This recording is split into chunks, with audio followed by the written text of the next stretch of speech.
kebutuhan konsumsi, nila merah yang siap dipanen bobotnya sekitar 250 gram hingga 500 gram per ekornya. Dalam satu kali panen saja bisa mencapai 1,5 ton per kolamnya. Apa? 70.000 ekor ayam? Banyak bener. Bayangkan berapa banyak telur yang bisa diproduksi di sini. Meski harganya terbilang fantastis, sayangnya minat masyarakat untuk mengkonsumsi telur masih terbilang rendah, teman. Kenapa ya? Padahal telur kan sudah terkenal solusi murah meriah yang kaya nutrisi dan enak lagi.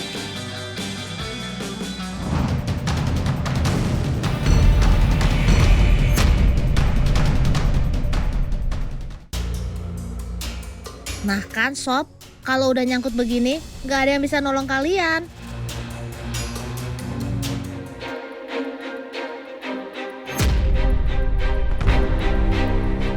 Si emprit dijadikan jadi warna-warni begini untuk menambah daya tarik agar dibeli dan jadi peliharaan anak-anak.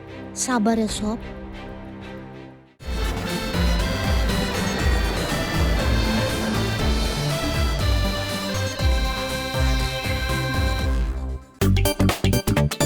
Yang jauh mendekat, yang dekat merapat. Otan punya kabar gembira. Ini dia peringkat ikan-ikan idola para ibu-ibu ala si Otan. Ada ikan lele.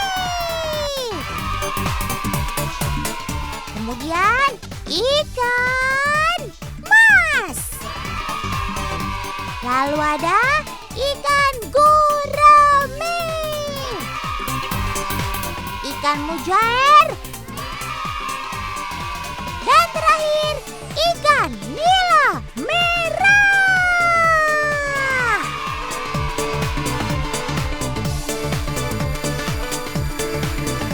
Tapi dengar-dengar ibu-ibu di rumah kok selalu menjatuhkan pilihan ikan nila merah ya?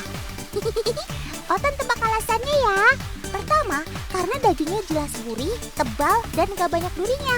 Kedua, karena nila merah terkenal tidak berbau amis dan bau tanah. Yang ketiga, pastinya karena harganya yang ekonomis kan? Kalau begini sih, Otan gak heran sob. Kalau kamu jadi pilihannya ibu-ibu bijak soal lauk kaya nutrisi namun ramah di kantong. Sekarang ikut Otan ngintip panennya si nila merah yuk.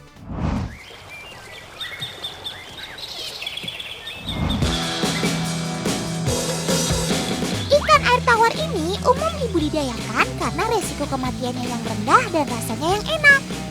Namun sebelum proses panen, biasanya paman ujang akan melakukan penyortiran terlebih dahulu, teman. Hal ini dilakukan guna mengelompokkan nila merah berdasarkan ukuran atau bobotnya. Untuk kebutuhan konsumsi, nila merah yang siap dipanen bobotnya sekitar 250 gram hingga 500 gram per ekornya. Sehingga dengan proses penyortiran ini dapat memudahkan mana ikan yang layak dipanen dan mana yang masih memerlukan pembesaran.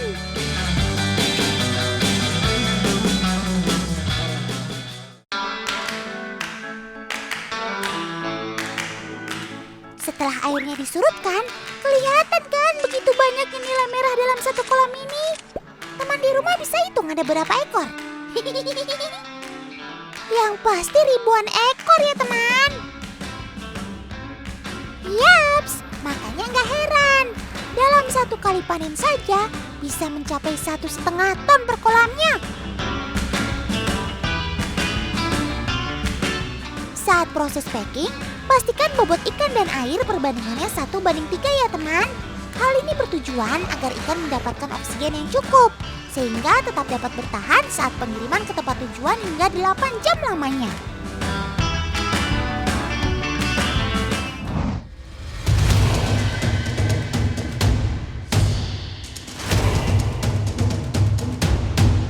Tolong! Tolong! Ini ada sobat Otan yang terkapar di lumpur! Waduh! Gimana ceritanya sih sob kamu bisa ada di sini? Oh, Otan tahu. Jangan-jangan kamu loncat dari kolam pas tadi panen ya? Mana udah berlumuran lumpur lagi badan kamu, Sob.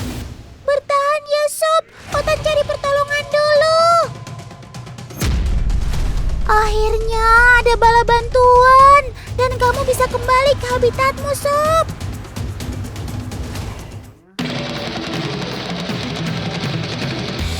Terbukti, kamu emang salah satu ikan yang tergolong kuat, Sob. Syukurlah, Otan lega sekarang.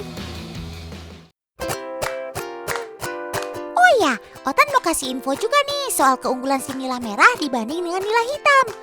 Dari hasil penyelidikan Otan, nila merah disebut lebih tahan terhadap serangan penyakit, teman.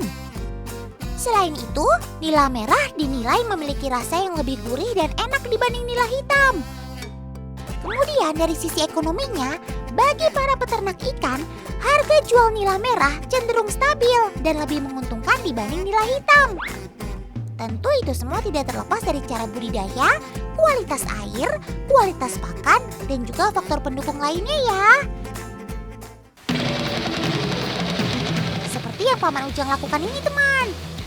Budidaya nila merah yang Paman Ujang terapkan ini ialah dengan menggunakan sistem kolam air deras. Dengan sistem kolam air deras ini, pertumbuhan nila merah akan lebih cepat. Hal ini dikarenakan sirkulasi oksigen pada kolam memiliki kualitas yang baik, sehingga mempersingkat usia panen dalam kurun waktu 3 hingga 4 bulan saja. Keunggulan lainnya ialah tekstur daging pada ikan nila merah lebih padat dan tidak berbau lumpur. Wih, patut ditiru nih sistem budidayanya. Mantap!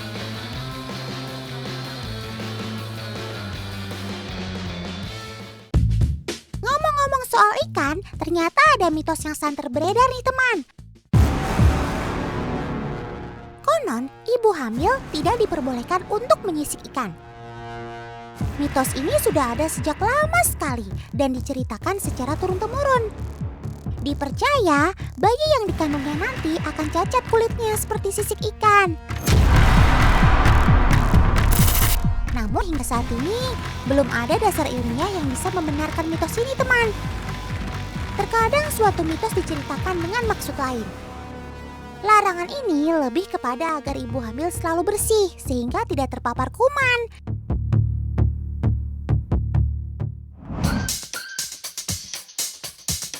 Nah, kalau tadi adalah si ikan nila merah, kenalin, ini sepupunya, si ikan nila hitam. Lucunya, si nila hitam ini masih sering juga dipanggil ikan mujair. Kalau teman di rumah masih bingung nggak bedanya ikan nila dan mujair?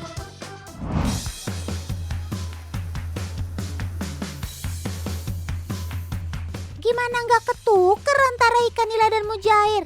Sebab beberapa daerah di Jawa Barat seperti Tasikmalaya memiliki sebutan yang sama untuk kedua ikan ini. Nggak percaya? Kita cek langsung aja deh ke pasar. Kalau di sini bilangnya teh jair nila gitu, Neng. Nah lo, jadi sebenarnya ini ikan mujair atau nila sih, Bu? Jangan bikin Otan bingung dong.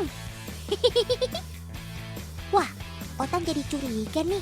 Para ibu dan bapak yang suka belanja ke pasar sebenarnya tahu nggak ya perbedaan ikan nila dan mujair? Ikan nila tuh kayak sama-sama ikan, cuma beda nama mungkin ya. Ikan nila agak besar, kalau ikan mujair agak kecil. Bedanya paling dari itu, dari colak. Ikan nila sama mujair. Kalau ikan nila sama itu apa? Gak tahu. Terbukti ya teman, kalau masih banyak orang yang belum tahu perbedaan ikan nila dan mujair. Oke, Otan kasih tahu dulu nih sedikit asal-usulnya. Ikan nila atau Oreochromis niloticus merupakan ikan konsumsi air tawar dari Afrika. Sedangkan mujair bernama Oreochromis mozambicus, pertama kali ditemukan di Blitar, Jawa Timur. Masih berkerabat dekat dan sulit dibedakan. Namun jika diperhatikan, ada beberapa perbedaan di antara keduanya. Mulai dari sirip punggung ikan nila terlihat lebih jelas dan tajam. Ujung ekor ikan mujair biasanya berwarna merah dan tidak memiliki garis vertikal yang jelas seperti ikan nila. Sirip sisi samping ikan mujair pun cenderung berwarna merah. Dan perbedaan paling jelas adalah corak tubuh keduanya. Ikan nila mempunyai corak garis vertikal yang sangat jelas, sedangkan ikan mujair tidak. Lingkaran hitamnya bahkan cenderung abstrak. Nah, kalau persamaan kedua ikan ini sama-sama sumber protein hewani yang rendah lemak dan sama lazisnya.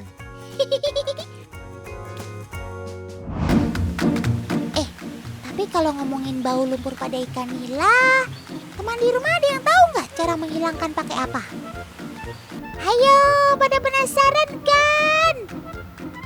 Sebelum Otan kasih tipsnya, kita tanya dulu yuk sama warga plus 62. Biasanya cuma dilulurin pakai garam aja sih, terus ditunggu sampai 5 menit baru digoreng, jadi nggak bau lumpur. Biasanya sih pas dicucinya ya suka pakai jeruk nipis tuh biar ngilangin bau amisnya dulu sama bau lumpur. Terus kalau misalkan mau diungkep bisa pakai salam sereh biar lebih wangi. Daun jeruk juga bisa ditambahin gitu. Pakai kunyit sama jahe. Didiamin dulu setengah jam. Pakai cuka dulu biar nggak terlalu bau tanah mah gitu. Mumpung ada Kak Ratu yang bantuin, Otan tambahin ya tipsnya. Setelah bagian dalam perut dibersihkan, teman di rumah bisa siapkan bawang bombay dan juga jeruk lemon ya. Langkah selanjutnya, iris bawang bombay dan taburi di seluruh bagian ikan. Kemudian iris jeruk lemon dan taruh di kepala hingga pangkal ekornya. Terakhir, lumuri seluruh bagian ikan dengan perasan jeruk lemon. Tunggu hingga 30 menit agar kandungan dan aroma pada bawang bombay dan jeruk lemon meresap hingga ke seluruh bagian. Dijamin, bau lumpur pada ikan pun akan hilang, teman. Selamat mencoba ya.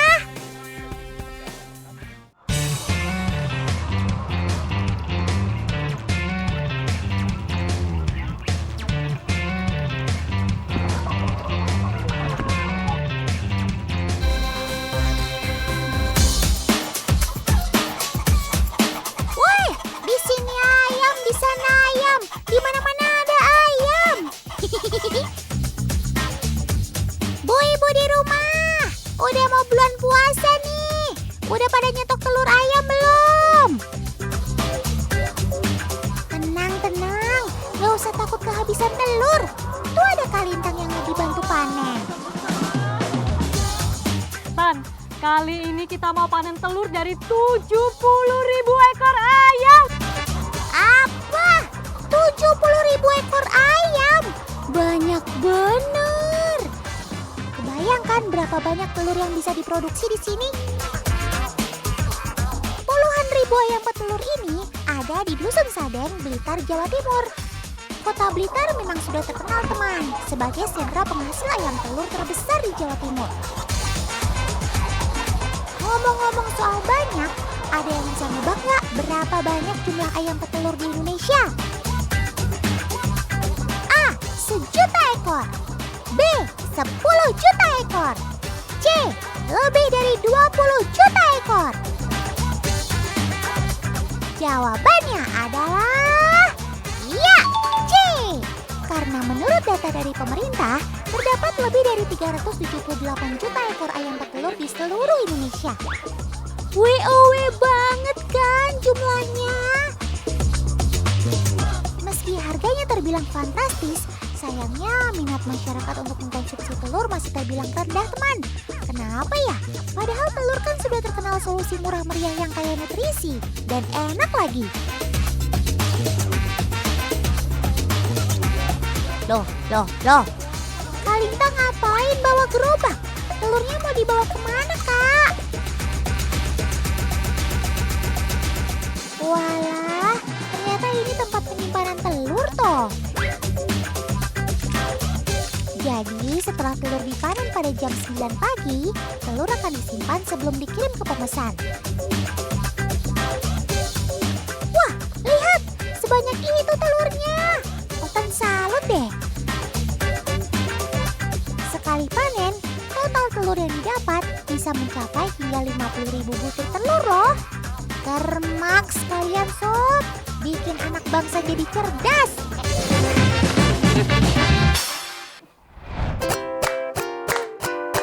Telur ayam memang sudah jadi kebutuhan pokok yang sangat dibutuhkan semua orang. Bikin kue pakai telur, buat gedein otot juga pakai telur, buat lauk pauk pakai telur. Nah, tapi Tapi belakangan ada kabar viral kalau makan kuning dan putih telur yang diaduk katanya bisa meningkatkan resiko diabetes dan kanker.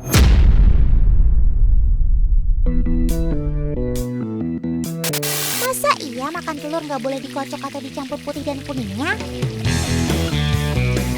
Tenang semua, para pecinta telur dadar, martabak telur, ibu-ibu, mohon jangan panik, Otan bisa jelaskan. Jadi, memang benar kuning telur mengandung zat biotin, sedangkan putihnya mengandung zat afidin. Ketika putih dan kuningnya bercampur, zat biotinnya akan terikat oleh afidin. Padahal, biotin dibutuhkan tubuh untuk mengurai asam lemak dari kuning telurnya. Tubuh yang kekurangan zat biotin diklaim akan memicu resiko diabetes dan kanker. Tapi, kondisi begini hanya terjadi kalau mengkonsumsi telur putih kuning aduknya yang masih mentah ya. Para dokter gizi memastikan putih dan kuning telur yang dicampur dan dimasak akan normal diserap tubuh sebagai gizi yang baik. Wuhui!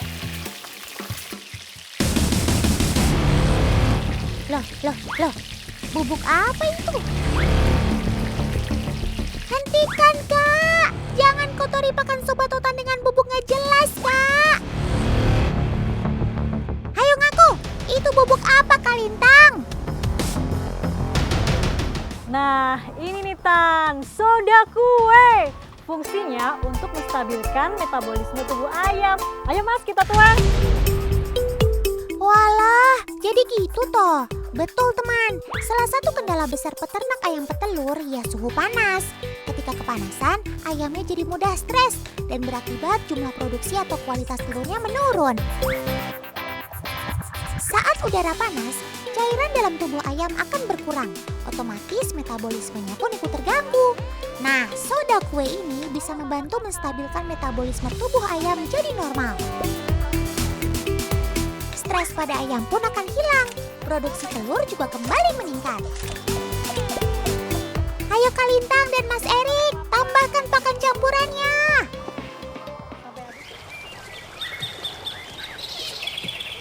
Ayo dok, ayo. Aduh, kasihan banget mereka dok. Wah, ada apa ini? Sepertinya Kak Lintang sedang genting sekali. Kak, ngapain Kak bawa Sobat Otan dalam keranjang? Mau diapakan Kak ayam-ayam itu? Tan, ini ada ayam-ayam yang terindikasi pilek. Jadi kita harus segera melakukan tindakan pengobatan. Gimana dok? Iya, nggak apa-apa Kak. Nanti kita segera lakukan penyuntikan. Ya ampun, pantas aja harus buru-buru. Ternyata Sobat Otan ini lagi sakit teman. Saat ayam pilek, Sobat Otan ini akan terlihat sering geleng-geleng untuk menghilangkan lendir kentalnya. Dan matanya juga terlihat sayu hingga berair. Kalau ada satu aja ayam yang terindikasi pilek, mereka harus segera dikarantina teman. Tujuannya agar tidak menulari ayam lainnya. Gak mau kan kalau ayam sehat lainnya jadi ikutan sakit? Tapi tenang, pilek ayamnya bisa sembuh kok. Cukup dengan disuntik antibiotik, lalu dikarantina hingga sembuh total. Nah, selama karantina ini, telur yang dihasilkan ayam dilarang keras ya untuk dijual, apalagi dikonsumsi.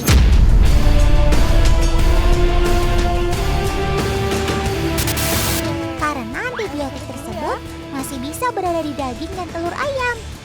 Kalau termakan, bisa mempengaruhi resistensi antibiotik pada tubuh manusianya. Tapi ibu-ibu jangan khawatir ya. Telurnya akan aman dikonsumsi kembali setelah 2 minggu dari hasil pemberian obat terakhir ya.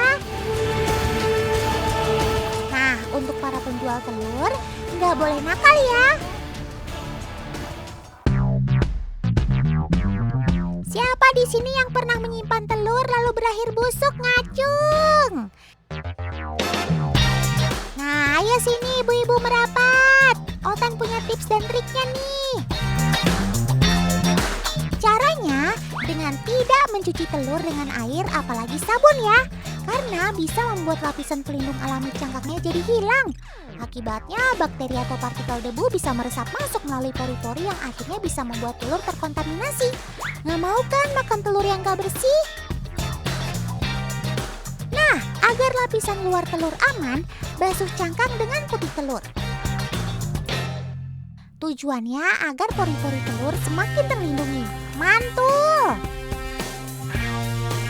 Lalu simpan telur di dalam kulkas. Bisa ini digunakan dalam waktu lama. Ingat ya, bukan di pinggir pintu kulkas, tapi di dalamnya. Agar suhu sekitar telur tidak mudah berubah-ubah. Cakep!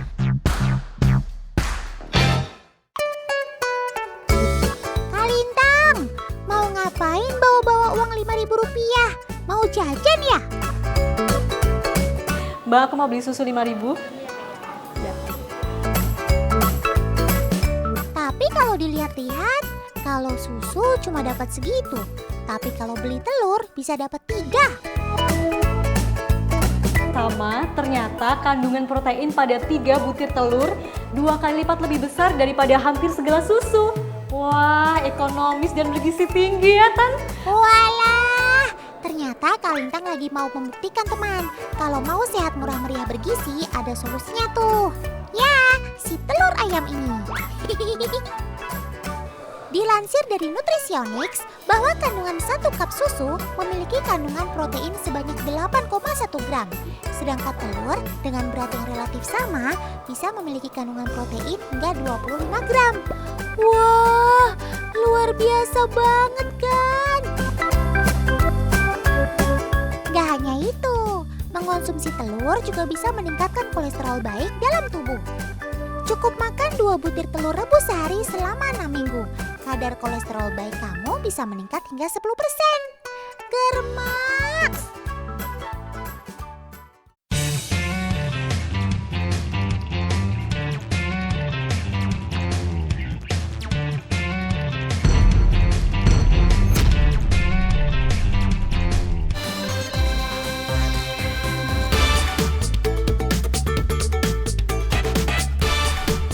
Widih, ada yang lagi pesta makan nih. Anteng bener sob, makannya nggak ngajak-ngajak nih. Sebentar. Kalian makan ramean begini udah izin sama yang punya sawah belum sob? Kalau belum, berarti kalian mencuri. Jangan mencuri dong sob, udah tahu beras lagi langka dan harganya naik. Pemilik sawah bisa marah besar loh. Tuh kan, baru juga Dolpino bilang, paman ini pasti pemilik tanaman padi yang kalian hinggapi. Dolpino gak ikut-ikutan ya, lebih baik kalian pergi sekarang sob. Musim panen padi jadi momen yang ditunggu-tunggu oleh para petani. Makanya saat menjelang panen tiba, para petani harus bekerja ekstra keras untuk menunggu lahan sawahnya dari kawanan burung-burung emprit. Salah satu cara yang biasa paman lakukan adalah dengan memasang jaring di tengah sawah. Jaring dengan ukuran kecil ini mampu menjerat kawanan burung yang hilir mudik dan hinggap di lahan sawah.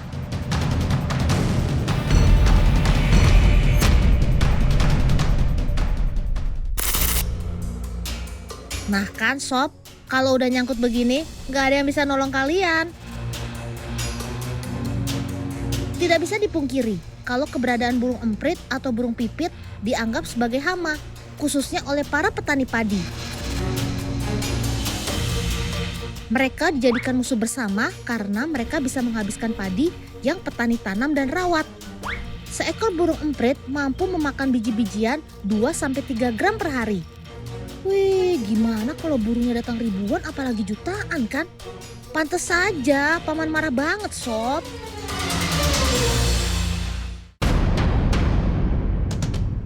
Dolpino pernah baca nih, sejarah Tiongkok tahun 1962 pernah mencatat sedikitnya 45 juta nyawa penduduknya mati kelaparan akibat sawah yang gagal panen karena diserbu jutaan burung emprit. Betul-betul mengerikan dan jangan sampai kejadian ini terulang. Begitulah kalau jumlah si burung emprit sampai meledak tidak terkontrol teman.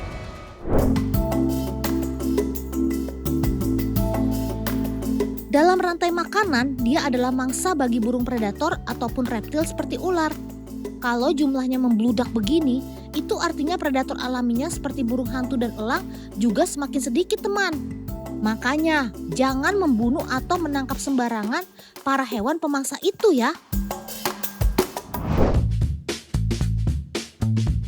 kembali nih ke si emprit. Waduh, banyak juga ya yang tertangkap. Kira-kira kawanan burung ini mau paman apakan ya teman? Paman peliharakah? Atau jangan-jangan... Nah kan, mereka disemprot dengan cairan pewarna. Dolpino baru paham. Ternyata kawanan burung emprit ini sengaja ditangkap untuk dijual ke pemesan.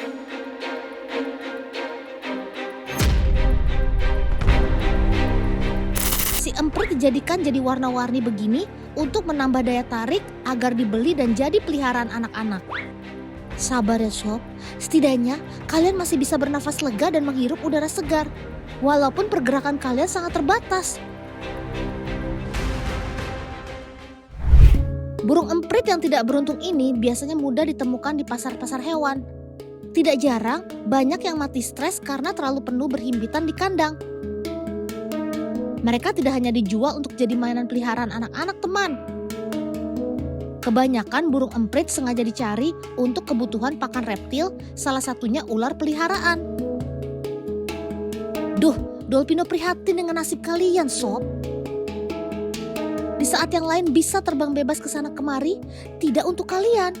Jangankan terbang bebas, untuk bertengger pun sulit.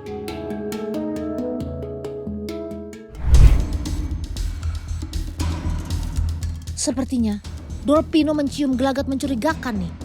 Shh, jangan berisik ya teman-teman. Kita pantau saja dari kejauhan. Tuh kan apa Dolpino bilang? Paman mengambil salah satu kotak di kandang. Hei, paman, mau diapakan anak-anak burung ini?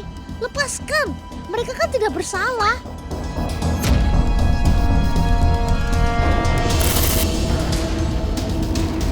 Walah, ternyata paman mau pasang ring pada anak burung ini.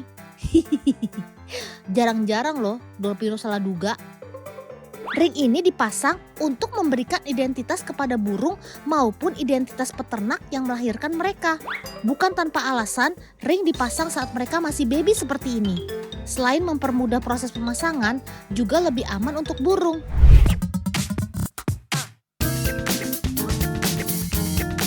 Lihat deh burungnya, cantik-cantik banget ya. Warna-warni pada bulunya bikin mata adem.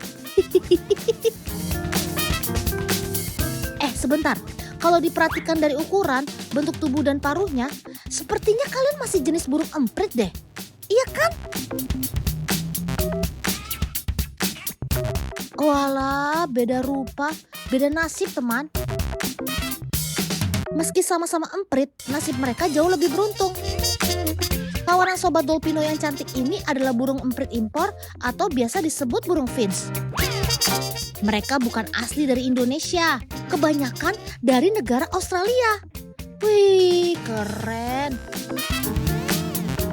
Tuh, di sini ada macam-macam jenis burung finch cantik. Mulai dari jenis gold amadine, zebra finch, society finch, dan masih banyak lagi. Total ada sekitar 250 pasang lebih indukan. Keren.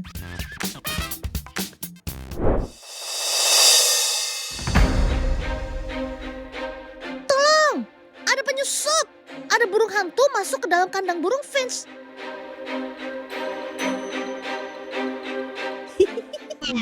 Mereka bukan burung hantu teman, tapi masih jenis burung finch yang tampilannya mirip banget dengan burung hantu. Makanya sobat otan yang satu ini disebut owl finch. Meski populer dengan sebutan owl finch, sebenarnya nama aslinya adalah double barred finch. Sama dengan jenis finch lainnya yang ada di tempat ini. Owl finch juga berasal dari Australia, tepatnya di hutan tropis, padang rumput di wilayah utara dan timur Australia. Tuh, baru juga Dolpino ajak main. Udah sibuk packing aja nih paman. Jangan salah loh teman, burung finch hasil ternak Mas Banu biasa dikirim ke seluruh Indonesia. Packing jadi hal penting untuk dilakukan. Salah sedikit saja bisa berakibat fatal. Paman menggunakan keranjang plastik yang sudah dimodifikasi terutama di seluruh bagian sisinya. Persediaan makanan dan minuman harus ada. Makanya di dalam keranjang disiapkan wadah berisi tisu, kemudian disiram air supaya air tidak tumpah selama dalam perjalanan. Kemudian berikan makanan secukupnya. Tinggal masukkan burung ke dalam keranjang. Lalu tutup rapi bagian lubang dan bagian atas keranjang supaya tidak kepanasan. Keranjang dibiarkan terbuka di semua bagian sisinya supaya udara tersirkulasi dengan baik.